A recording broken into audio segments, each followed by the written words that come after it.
And what I find so interesting is like when you started your example on the tropical beach and my brain body, I'm like, oh yeah, I love the beach. I can smell it and I can feel it right now. And then all of a sudden there's a cobra. My body's like, ah, the same reaction. Yes. Trauma isn't just an event. It's a lifelong conversation between your brain, your body, and the environment. And here's the staggering truth. Studies show that people with a history of early childhood trauma, especially sexual trauma, can carry that imprint into their immune system and emotional health, literally in their cells. But here's the good news. The brain is plastic and healing is possible. Today, we're honored to sit down with Dr. Mbemba Jabbi, a leading clinical neuroscientist at Dell Medical School. Dr. Jabbi's groundbreaking work bridges neurogenetics, brain imaging, and effective neuroscience, helping us understand how genes, brain circuits, and trauma shape our emotional lives and how we can heal. Welcome to Trauma Rewired, the podcast that teaches you about your nervous system, how trauma lives in the body, and what you can do to heal. I'm your co-host, Jennifer Wallace. I'm a neurosomatic psychedelic preparation and integration guide. And I'm your co-host, Elizabeth Kristoff, founder of BrainBase.com, an online community where we use applied neurology and somatics to create resilience, capacity, and personal growth. And I'm also the founder of the Neurosomatic Intelligence Coaching Certification.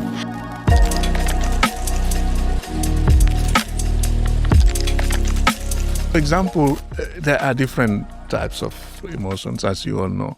But let's say, we are, on a tropical beach doing this conversation, and a cobra comes in, really rushing at us, right? That's very visual, right? Mm-hmm. Obviously, the eye will see it and track it to the retina of any normal functioning person with acute vision. So that tracks through the visual pathway into the visual cortex, the primary visual cortex, which really we see that it's a black snake, and it's probably a cobra because it connects to our memory system. And when it's black and it's flattening its head out and it's menacing, it's a cobra, for example, right? So what do we do? At that moment, there is an emotional trigger. That all of the context that we are seeing, it's not rubber, it's real, it's coming at us, and it's dangerous. If it bites, it may be too late before the antivenom comes, and we want to be around to see the next day. Let's run. And instead of getting up and going here and thinking, oh, let me take my bag and let me take my computer, I'll just be jumping all over, right? We may even hit each other. And that's a typical, flight response. So the emotion of fear and coding what's coming in. So getting back, so we started with the eye, the visual cortex, and then there is a secondary pathway that doesn't even go to the visual cortex, that goes, into the amygdala or even brainstem areas, what we call superior colliculus. Mm-hmm. So depending on the intensity of the emotion and also the survival value of it or the negative survival value of it, we are hardwired to jump into action.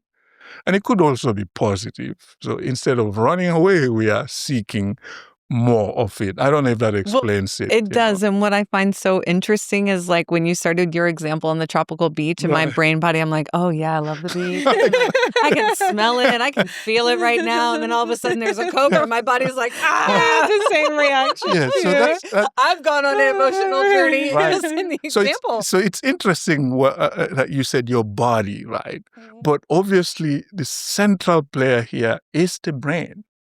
So for example, all of these examples that we spoke about are visual sensory. Mm-hmm. So there is a school of thought that says that the eye is just an external, sort of a camera, but an external view of the brain. And the retina is where the brain starts. So it's actually a part of the brain. Mm-hmm. So it's the brain really coding all of this. But obviously, whatever the brain is doing is meaningless if it's not taking it back to the body. So from the eye to the retina, getting back to your question, to the visual pathway, to the primitive secondary visual sensory pathway, which is the superior colliculus and the amygdala, they go straight to the motor cortex. or the how do you call it again?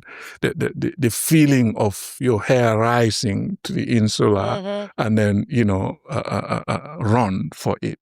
But they also go to the primary visual cortex that really gets to the memory, take its time.